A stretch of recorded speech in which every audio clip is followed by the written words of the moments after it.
strana Smer vo štvrtej vláde Roberta Fica trošku spochybňuje ten systém, v ktorom žijeme. Predsedovi vlády sa nepáči liberálna demokracia. Hovorí o tom, že sa mu páčia tie systémy, ako sú komunistické systémy vo Vietname alebo v Číne.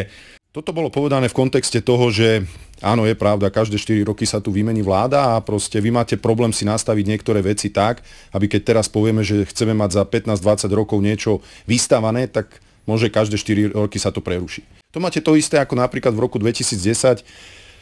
Pred rokom 2010 sa schválila intenzívna výstavba diaľnic po Slovensku a potom prišla vláda v roku 2010 a vtedy sa mi zdá KDH malo ministerstvo dopravy a zrušilo všetky tieto tendre a obstarávania na tie diaľnice. Všetky nie, ale áno, prehodnocovali sa tie stavby. To sedí aj, a ďalej sa v tom nepokračovalo.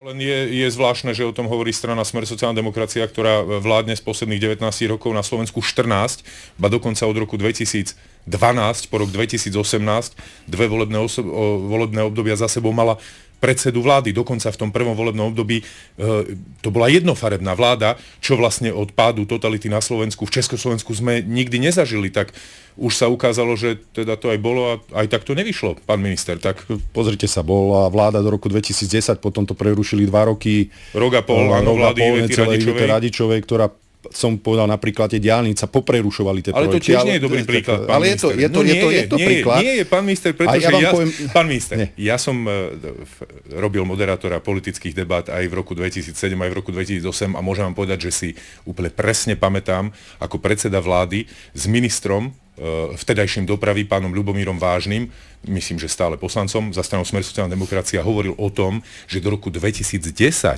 bude sprejazdnená pre všetkých motoristov na Slovensku celá diaľnica z Košíc do Bratislavy, pán minister. A to tam medzi tým 2008-2009 Radičovej vláda nebola. Čiže, ale nevenujme sa takýmto detailom. Ja to myslím všeobecne.